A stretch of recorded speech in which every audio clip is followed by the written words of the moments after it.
Olá, meus amigos investidores. Hoje vamos dar uma olhada no relatório do RZAT, acabou de sair. Vamos ver como é que está a situação atual desse fundo, o que é que dá para esperar. Vem períodos aí de inflação a valores mais baixos, né? Isso aí já dá aquela movimentada no fundo, enquanto já fica doido para ver o que é que vai acontecer.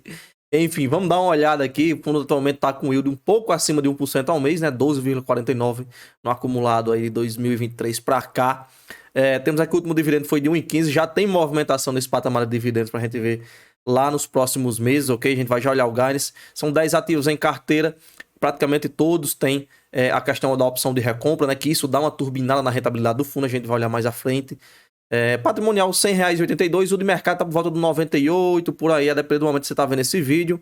Patrimônio alocado 99,7, ou seja, tem 0,3 de caixa, o fundo não tem alavancagem, são quase 40 mil cotistas. Temos aqui um valor de avaliação, ele sempre coloca isso em relatório, ele pega todos os imóveis, faz a avaliação de mercado daqueles imóveis, soma com o que ele tem de CRI, soma com o que ele tem de caixa, é como se fosse um valor patrimonial pelo mercado ali daquele momento, né? E ele diz que dá em torno de 525 milhões de reais, né? Que é bem acima do valor patrimonial mesmo do fundo.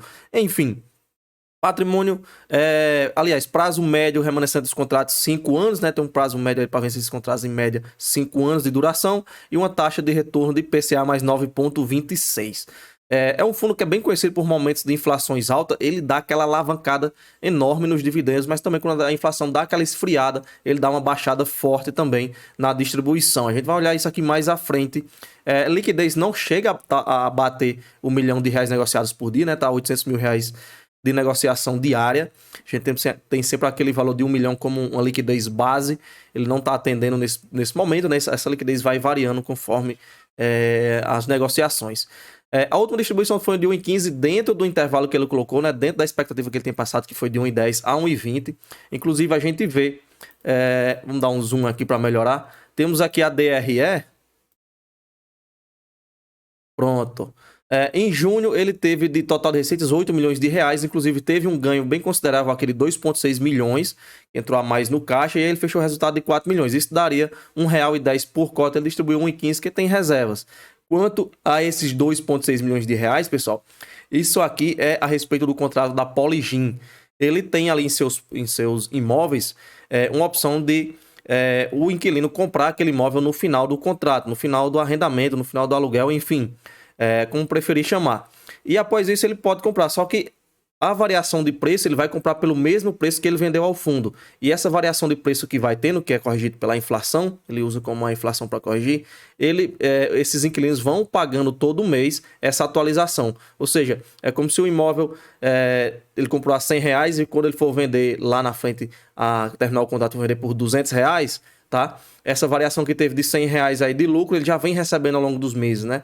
Toda a atualização monetária que tem no imóvel, ele é pago mensal, que é a opção de recompra, que aí essa opção dá o direito. E quando chega lá no final, o imóvel tá um valor lá determinado, ele vai comprar pelo mesmo preço, porque a variação positiva de preço, ele já pagou, né? Ele já vem pagando nessa opção de recompra mensalmente. E a Poligin não tinha essa opção de recompra, né? E aí ele colocou, e aí pagou todo o montante que tinha, na questão de retroativo e tudo, e aí deu esses 2,6 milhões de reais e dessa elevada no resultado. Porque se não fosse esse resultado de 2,6, né? Ou melhor, se não fosse essa receita de 2,6, o resultado teria sido bem abaixo do que ele distribuiu. Tendo em vista a questão do indexador, né? Que inclusive, para os próximos meses, a tendência é de indexadores de inflação mais frios, então tem a tendência de reduzir o patamar de distribuição, que atualmente é de 1,15. Inclusive, isso a gente vai ver lá no Guidance, que ele reduz esse patamar de 1,15, ok? Vamos lá à frente. Ele vai falar aqui sobre a questão dos 2,6 milhões, né, que eu expliquei. Aqui a gente tem um fundo com a taxa de retorno, né, de IPCA mais 9,26, né, a taxa contratual média do fundo. Também tem uma operação a CDI, mas é um peso praticamente irrelevante, em menos de 0,5%.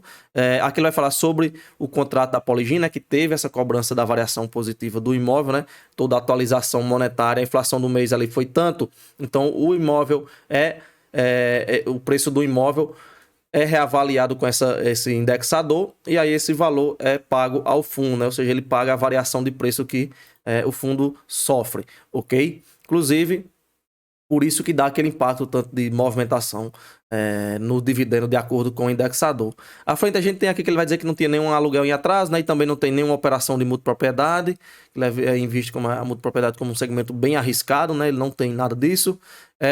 Aqui a gente tem questão por tese de investimentos, principal seu leaseback, né? Com quase 96% que são esses imóveis. A seu leaseback, pessoal, aqui a gente tem só ela. A tese de investimento. Ele compra um imóvel, um galpão, seja lá o que for, de uma pessoa, de um proprietário. Esse proprietário passa a ser inquilino do fundo e aí ele vai pagando os aluguéis e lá no final do contrato ele tem a opção de comprar de volta esse imóvel pelo mesmo preço que ele pagou. Porém, a variação que teve com a inflação, que é o que eu expliquei lá na DRE, ele tem que ir pagando todo mês conforme a inflação for variando, ok? Também tem 4% aqui em Byte Suite, né? Essa operação aqui é um posto que ele tem, o posto Monte Carlo, né? Que pertence à estratégia porque ele foi construído de acordo com o uso, né? Ele foi um posto construído de acordo com o uso como posto de gasolina, ok? Por isso que chama Byte Suite. Se você traduzir isso aqui vai dar literalmente, em resumo, construído de acordo com o uso do inquilino, que no caso é um posto. Por indexador, aqui a gente tem questão de estratégia, né? Os imóveis em 99,6 foram adquiridos, né? O 0,4 aqui é o financiamento, que é a operação que ele tem atrás da CDI. Por indexador, praticamente tudo, a inflação, como a gente já viu, o CDI é só a operação que ele tem, uma operação bem pequena. E aqui a gente tem uma taxa média de PCA mais 9,23. CDI é o CDI mais 4,5, mais 0,42 de posição. Quanto às distribuições, ele vai estar com o portfólio de segue 100% adimplente. E aqui a gente tem um guidance para os próximos meses, né? Em junho aqui a gente tem 1,15 à frente.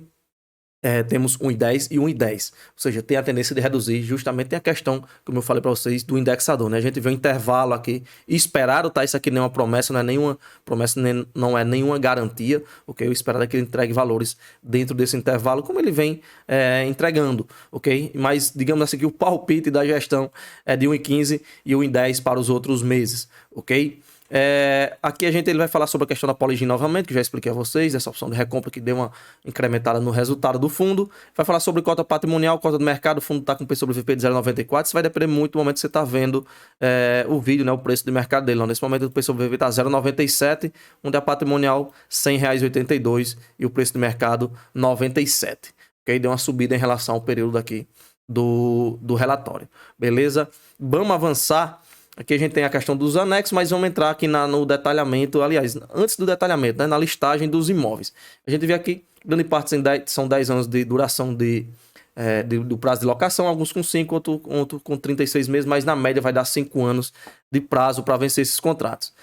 A gente vê aqui a opção de recompra, está aqui praticamente todos com sim, só um com não, né? Que creio eu que eles não atualizaram a planilha, né? Que como ele já falou até no próprio relatório, o locatário Poligin agora ele tem essa opção de compra, né? Então aqui teria que atualizar. Então todos têm a opção de recompra atualmente, né? Isso dá aquela incrementada no dividendo, ok? O CRI que ele tem em portfólio é esse aqui, mas peso 0,5%, né? Menos de 0,5%, então praticamente fundo com esses imóveis, né? Muita gente caracteriza o RZAT como fundo híbrido, né?